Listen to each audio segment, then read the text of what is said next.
आगे की कार्रवाई शुरू करने से पहले मैं अफ्रीकन यूनियन के अध्यक्ष को G20 के स्थायी सदस्य के रूप में अपना स्थान ग्रहण करने के लिए आमंत्रित करता हूं। जय हिंद। आज हम लोग समझते हैं कि G20 क्या है। G20 का बैठक जो है वो दिल्ली के प्रगति मैदान में हो रहा है।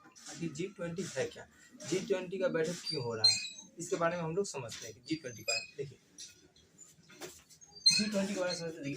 G20 क्या है इसके बारे में समझेंगे। दूसरा समझेंगे हम लोग G20 का मकसद यानी उद्देश्य ये क्या है।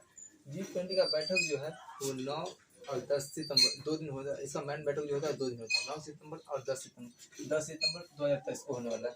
जो एक कल हो चुका है, एक जो आज होने वाला है। चलिए देखिए न्यू दिल्ली के कहाँ होने वाला है, प्रगति मैदान में। प्रगति मैदान में जो है न्यू दिल्ली जो है उसमें प्रगति मैदान में वहाँ होने वाला है। देखिए इस बारे में समझते हैं। अच्छा जी, ये जो G20 का बैठक जो हो रहा है, G20 का बैठक, इस बैठक में कहा है विश्व के यानी पूरी दुनिया करने का तो पूरा नहीं, मतलब पूरा दुनिया का उठ के आ जाएगा। यानी जो G20 में शामिल है वो लोग, जिसको कोई देश जो उसको मतलब इन्वाइट किया हो वो लोग के क्या प्राइम मिनिस्टर आएंगे, और जो प्राइम मिनिस्टर और प्रेसिडेंट वो दोनों आएंगे। अब किसी का ही प्राइम मिनिस्टर है, कहीं प्रेसिडेंट है, कि यही दोनों हैं। जहाँ दोनों है तो वो दोनों आएंगे, और जहाँ एक प्राइम मिनिस्टर है सिर्फ तो प्राइम मिनिस्टर आएंगे। देखिए अब इसके बारे में हम लोग को समझने से पहले कुछ हम लोग को तब पीछे से पढ़ समझते हैं, ताकि हम लोग को आखिर समझ में आएगा कि G20 का आखिर स्थापना क्यों किया गया था, या G20 क्यों बनाया गया था, इसके बारे में समझते हैं। देखिए G20 एक ये बात जो है 1997 की बात है।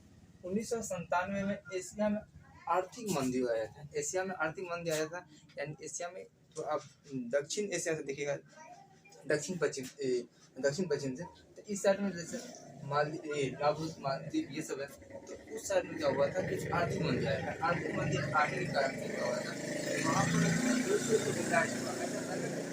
ऐसा लगा कि अब जैसे जैसे समय बीत रहा है वैसे वैसे क्या हो रहा है कि हर एक देश एक दूसरे से कंटेक्ट हो रहा है, यानी एक दूसरे से जुड़ रहा है। अगर किसी अन्य देश में कुछ संकट पड़ता है तो उसका प्रभाव को दूसरे देश में भी देखने को मिलता है।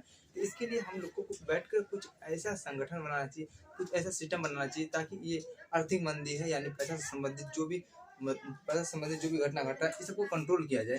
तो इसके लिए देखिए आर्थिक मंदी जो आया था, तो देखिए दक्षिण कोरिया उसकी जो नाम सुने, दक्षिण कोरिया वो गिंडा स्वामी का ऐसा नाम सुने होंगे, दक्षिण कोरिया ये, उसके बाद इंडोनेशिया, उसके बाद थाईलैंड। ये तीनों देश में क्या हुआ कि आर्थिक मंदी इतना भयानक आया था, जिसके कारण से कहीं पर दंगे फसाद भी हो गए थे, बहुत सारे जगह दंगे फसाद भी हुए थे। ये अब काहे हुआ था ये अलग टॉपिक है। अभी हम लोग मेन टॉपिक ध्यान देते हैं G20 पर। टॉपिक चेंज किया था, इतना खतरनाक आया था, कहीं क्या हुआ था, दंगे हो गया था। इसी का जो मतलब प्रभाव यानी इसका जो लक्षण हम लोग को देखने को मिला था, लाओस इस आर्थिक मंदी वहाँ नहीं हुआ, पर इसका लक्षण उसमें ही पड़ेगा। क्योंकि अगर इस देश से मान लीजिए कोई सामान यहाँ से जा रहा है तो वो तो रुक जाएगा, या इस देश में आ रहा है, लाओस में आ रहा है या मलेशिया में आता है, तो यहाँ जो पैसा डाउन हो जाएगा, इसका लिमिट जो तेजी से गिरने लगेगा पैसा का, तो वहाँ तो टैक्स बढ़ाएगा, ज़्यादा महंगा हो सकता है। मलेशिया, उसके बाद फिलीपीन और चीन, जापान, ये देशों में प्रभाव देखने को मिला था। तो इसीलिए क्या किया गया, ये लोग क्या किया, करेंसी जो था गिरने लगा। ये लोग क्या किया 1998 में रूस को ना G7 में शामिल कर दिया। अब G7 के लिए हम एक अलग वीडियो बनाएंगे, उसमें आप समझिए G7 क्या। देखिए रूस आर्थिक मंदी हुआ, इससे क्या हुआ कि रूस में प्रभाव पड़ने लगा। तो रूस प्रभाव पड़ा तो रूस को G7 में शामिल किया गया। G7 का भी गठन किया गया था आर्थिक मंदी को रोकने के लिए ही। तो उसमें 7 को देश था, पहले से 7 को देश था, अभी भी 7 को है। बीच में सिर्फ रूस को मिलाया गया, उसके बाद रूस को हटा दिया गया था। ठीक है, तो उस समय क्या था, रूस को G7 में शामिल किया गया था। G7 के लोग ये रिलाइज किए थे, G7 के जितने भी लोग विकसित एकदम पूरा विकसित देश जो है G7 में, बहुत बड़े मतलब विकसित डेवलप कंट्री पूरी G7 में, ये लोग रिलाइज किया। यानी इस लोग को लगा, अभी बता दिए आप लोगों को कि हम लोग को क्या करना है,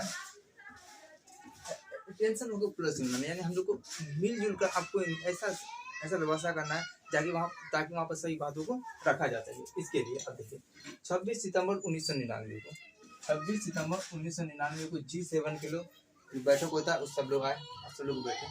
इस का कि जो मिले जो थे वो फाइनेंस मिनिस्टर और जो था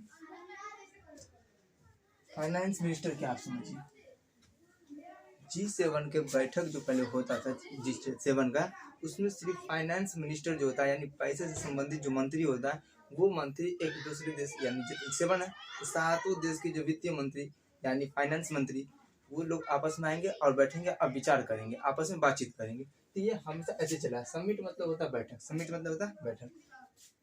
तो G7 का बैठक हुआ 26 सितंबर 1999 में। इसी में कहा गया कि अब हम लोग को थोड़ा आगे बढ़ चढ़ के हिस्सा लेना चाहिए। तो इसी में स्थापना किया G20 का, यानी G20 का स्थापना जो हुआ था वो 26 सितंबर 1999 में हुआ था। देखिए जिस अब G7 में बात रहा कि G20 में किस किस देश को रखा जाए, बात तो ये हो गया। तो इसमें सबसे पहले कहा गया कि देखिए जो G7 के जो कंट्री है वो तो पहले से ही है, वो पहले से ही रहेंगे। उसके बाद बोला कि डेवलप कंट्री और डेवलपिंग कंट्री, यानी डेवलप यानी जो विकसित देश है वो, और जो विकसित हो रहा है डेवलपिंग वो दोनों कंट्री को क्या किया जाएगा, शामिल किया जाएगा। अब G7 को शामिल कर लिया गया। उसके बाद देखा गया पूरी दुनिया में सबसे बड़ा इकोनॉमिक्स को हैंडल कौन कर रहा है, यानी क्षेत्र के हिसाब से सबसे ज्यादा वहाँ पर खरीद बिक्री होता है वैसा कंट्री, उसको शामिल करना है। तो इस आधार पर भारत में भी अच्छा इकोनॉमिक्स को हैंडल करता है। उसके बाद चीन, ब्राजील, रूस, उसके बाद दक्षिण अफ्रीका, ये सब को क्या किया गया, बड़े ये लोग क्या है कि बहुत बड़े इकोनॉमिक्स को हैंडल करते हैं, इसको भी शामिल कर लिया गया। किसमें, G20 में शामिल कर लिया गया। उसके बाद देखा गया रीजनली पावरफुल, यानी वैसा देश रीजनली पावरफुल है उसको भी रखना है। रीजनली पावरफुल देशों को देखा गया, इसमें शामिल किया गया इंडोनेशिया को शामिल कर लिया गया। उसके बाद अर्जेंटीना को शामिल कर लिया गया। उसके बाद मेक्सिको को, ऑस्ट्रेलिया को, सऊदी अरब को, उसके बाद टर्की को शामिल किया गया। और एक शामिल किया गया प्रतिनिधित्व करने के लिए यूरोपीय यूनियन को। अब देखिए जहाँ अमेरिका रहेगा, ब्रिटेन रहेगा, वहाँ पर कैसी न कैसी कूद काट के वो यूरोप के लोग आगे करेंगे। रखेल मान सकते यूरोप के लोग, अमेरिका के मान सकते रखेल, दोनों के वो लोग कूदेगा ही, जैसे जापान है वो कूदेगा ही। तो इसमें प्रतिनिधित्व करने के लिए किसको रखा गया, क्या कहते हैं, यूरोपीय यूनियन को रखा गया। अब जो G20 में टोटल 19 देश है, G20 में 19 देश है, पर एक जो है यूरोपीय यूनियन को मिलाकर टोटल 20 हो जाता है।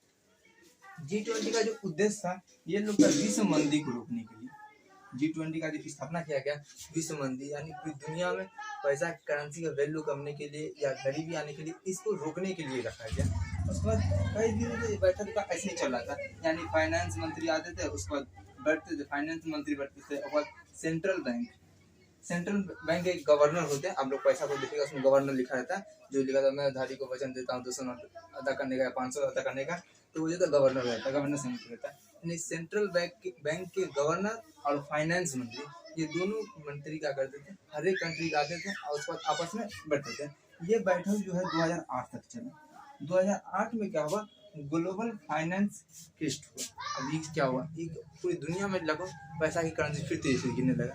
तो ये लोग को अब ऐसा लगने लगा कि अब हम लोग को सिर्फ कैबिनेट मंत्री और ये बैंक के गवर्नर, कैबिनेट मंत्री बोल दिया हम तो इसके, यानी फाइनेंस मंत्री और सेंट्रल बैंक के गवर्नर, इनके आपस में मिल मिलाव से कुछ नहीं होने वाला, बल्कि हम लोग को और आगे तक के बारे में सोचना चाहिए, ताकि जिस प्रकार से देश विकसित कर रहा है उसमें और हमको चेंजिंग मिलाना चाहिए।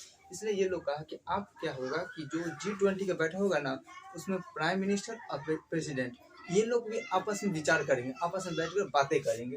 तो यानी सबसे पहले G20 का ऑफिशियली ये बैठक हुआ था 2008 में हुआ था। 2008 में हुआ था, वो अमेरिका में हुआ था, बैठक अमेरिका में हुआ था। इसमें कहा गया कि अब हम लोग को, यानी 2008 में जो सबसे पहला बैठक हुआ, अभी 2010 में भारत में हो रहा है। इसी से पहले जो ऑफिशियली सबसे पहले जो बैठक हुआ था, कहाँ हुआ था, अमेरिका हुआ था। अमेरिका में जो हुआ था वहाँ बात किया गया कि हम लोग को व्यापार में जो रुकावटें आ रहा है उसको हम लोग क्या करना, डाउन करना है। और दूसरा बात क्या है, खर्च, यानी अब हम लोग खर्च का मतलब वो उड़ाने वाला खर्च नहीं, बल्कि हम लोग को ऐसे बिजनेस में, यानी कहीं मिल या कहीं पर किसी जो देश विकसित नहीं है वहाँ पर रोड बनवा देना, यार वहाँ पर बड़े बड़े डैम बना देना, वहाँ पर पावर प्लांट लगा देना। तो ये समय हम लोग को खर्च करना चाहिए। तो इसी के आधार पर क्या किया गया, 4 ट्रिलियन डॉलर, यानी 4 ट्रिलियन डॉलर को खर्च किया गया, जो क्या आया था 2008 में ग्लोबल फाइनेंस क्राइसिस आया था। तो इसके तहत कितना खर्चा किया गया, मिशन के तहत 4 ट्रिलियन डॉलर। अब इसके इसलिए खर्च किया गया ताकि जो आर्थिक व्यवस्था था पहले वाला उसको वापस लाने के लिए इतना खर्च किया गया। आपस में बात करके अब देखिए ये G20 जो है वो काम करता है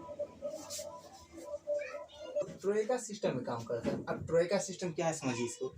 G20 जो बैठक होता है वो काम करता है ट्रोइका सिस्टम में। ट्रोइका सिस्टम क्या है देखिए, सबसे पहले जो बैठक होता है इसमें अध्यक्ष बनाएगा किसी न किसी को, कंट्रोल करने के लिए बना चाहिए। मान लीजिए सब बैठ गया हल्ला करने लगेगा, वो छोटा मोटा एक गिलास नहीं कंट्रोल होता है, मतलब कंट्रोल हो जाता है डर से, वो सारी बात है। अगर सब यहाँ पर डौने रहेंगे तो सब आपस में समझे कि हम हैं, इसको कंट्रोल करने के लिए कोई रहना चाहिए। इसके लिए क्या करता है ट्रोइका संगठन के हिसाब से काम करता है, यानी ये इसको G20 को स्मूथली चलाने के लिए ट्रोइका सिस्टम में क्या होता है। सबसे पहले देखा जाता है कि पिछली साल जो बैठक हुआ था वो कौन देश में हुआ था। पिछली साल जो बैठक हुआ था वो हुआ था इंडोनेशिया में। उसके बाद अभी वर्तमान में, तो वर्तमान में अभी कहाँ बैठक हो रहा है भारत में। अब उसके बाद अगले साल जो है वो बैठक कहाँ होगा, तो अगले साल जो होगा ब्राजील में होगा। तो इस तीनों देश को मिला के इसी को कहते हैं ट्रोइका। ये तीनों देश जो किसमें शामिल है ट्रोइका में शामिल है। और ट्रोइका से तीनों आएंगे, ये तीनों अधिकता करेंगे, ये तीनों अपनी बातों को याद रखेंगे। सबसे आगे वर्तमान जो है भारत है। अब देखिए ये जो बैठक होता है G20 का ये हर वर्ष होता है।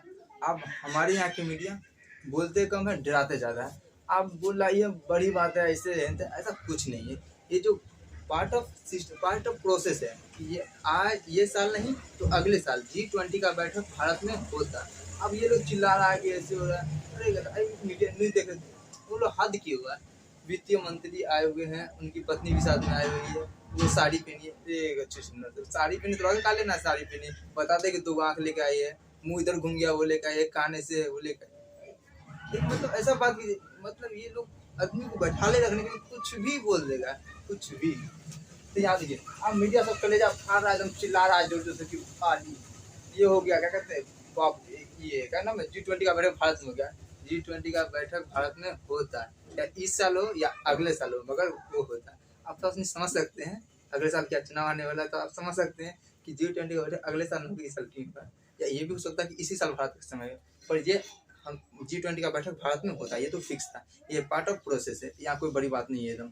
अब ऐसे बता रहा है मीडिया वाला आदमी एकदम खुश हो गया, बाबा समझ गए ना, बाबा कैसे कहते हैं। देखिए तो क्या पार्ट ऑफ प्रोसेस है, इस साल नहीं तो अगले साल होता है। जैसे पिछले साल हुआ इंडोनेशिया में, तो इस साल होता क्या भारत में, इस साल भारत में, अगले साल कहाँ होगा ब्राजील में होगा। जो हिसाब से भी चल रहा है इसी प्रोसेस से चलते रहेगा, तो भारत में G20 का अगला बैठक जो है 2042 में आएगा। तो हिसाब कर लीजिए 2042 में अगला बैठक होने वाला है। आप बात सुनिए अब क्या है समझा दिए। अब बैठक होगा, अब इसमें कुछ बातों को रखा गया, कोई ना कोई अपना थीम्स रहता है, कोई ना कोई ये रहता है। तो भारत जो है अपना थीम्स लगाया है वसुधैव कुटुंबकम। G20 के बैठक में भारत अपना थीम्स जो लगाया है वसुधैव कुटुंबकम, इसका मतलब होता है धरती ही परिवार है, इसका थीम्स लगाया है। अब भारत क्या गया, इसमें कुछ न कुछ बातों को रखा जाएगा। इसमें बात रखने के लिए सबसे पहले बात रखने के लिए जो भारत क्या कहते हैं ग्रीन डेवलपमेंट पर ध्यान देगा भारत, ग्रीन डेवलपमेंट पर बात करेंगे। उसके बाद वुमेन लेड डेवलपमेंट, यानी महिलाओं में विकसित जागरूकता लाने की, ये बात को इसको महत्व देंगे। आप देखिए अब ये तो G20 में जो इतने देश आ गए, अब G20 में केवल वही नहीं आते जो 19 देश शामिल है, बल्कि जो देश अध्यक्षता कर रहे हैं या जो ट्रोइका में है वो किसी न किसी देश को इन्वाइट भी करते हैं। तो इन्वाइट करने के लिए भारत भी इन्वाइट किया, भारत टोटल 9 देशों को इन्वाइट किया, यानी 9 देशों को बुलाया कि आइए G20 में आइए, बैठा बढ़िया से खा पी के जाइएगा। तो देखिए ऐसा नहीं खाइए पी के जाएगा, आएगा काम की भी बात होगा। देखिए तो इन्वाइट गेस्ट कंट्री, यानी इन्वाइट किया भारत, फिर 9 को क्या देखिए पहला नहीं, अब कहीं से भी पहला ले लीजिए कोई दिक्कत नहीं है, हम यहाँ देश लिख दें। पहला बांग्लादेश है, उसके बाद पहला बांग्लादेश, उसके बाद यूएई है, उसके बाद मिस्र है, उसके बाद मलेशिया है, नीदरलैंड है, नाइजीरिया है, उसके बाद ओमान है, उसके बाद सिंगापुर है, उसके बाद स्पेन है। तो टोटल 9 देशों को भारत ने निमंत्रित किया है या उसको इनवाइट किया है कि आइए G20 बैठक में आइए, प्रगति मैदान में बैठिए, अपनी बातों को रखिए। अब ये जो बैठक होता है वो गोल मेज होता है। अब गोल मेज समझिए क्या होता है, थोड़ा समझिए। गोल मेज कहने के बाद जो या वहाँ पर जो मेज समझ रहे हैं, टेबल जो रहेगा वो गोल रहेगा। गोल टेबल इसलिए रखा जाता है ताकि उसमें सभी का शकल जो सामने रहता है, इसमें कोई देश नहीं का, वहाँ पर जो सामने बैठा रहेगा वो सब अपने आप में एक बड़े अध्यक्ष रहेंगे, यानी किसी को नहीं लगेगा कि हम बड़े तुम बड़े हो। जब ये ऐसा मेज रहता है ना लंबा मेज, तो इसमें ये सीट और ये सीट, ये दोनों सीट मैन होता है, बाकी ये सीट जो होता है वो छोटे मोटे आदमी, उसका वैल्यू कम रहता है। ठीक है, आप लोग सीरियल में देखे होंगे। तो इसमें जो बैठक हो रहा है गोल मेज, यानी सभी देश का जो प्रधान प्रेसिडेंट है या अपना मिनिस्टर है, उन सबका शक्ल एक दूसरे के सामने रहेगा। इसमें मोदी जी ऐलान किए या शामिल किए, अफ्रीकी यूनियन को भी शामिल करने की बात की। तो आज के लिए इतना ही। आप लोग G20 के बारे में समझे होंगे। अब इसके बाद देखिए, जहाँ पर आप कोई देश का नाम आया होगा उसके लिए हमें साइड में फोटो दे दिए, तो वहाँ से आप समझ सकते हैं। ठीक है, तो आज के लिए जय हिंद। अब अगला वीडियो आप लोग को G7 के बारे में समझा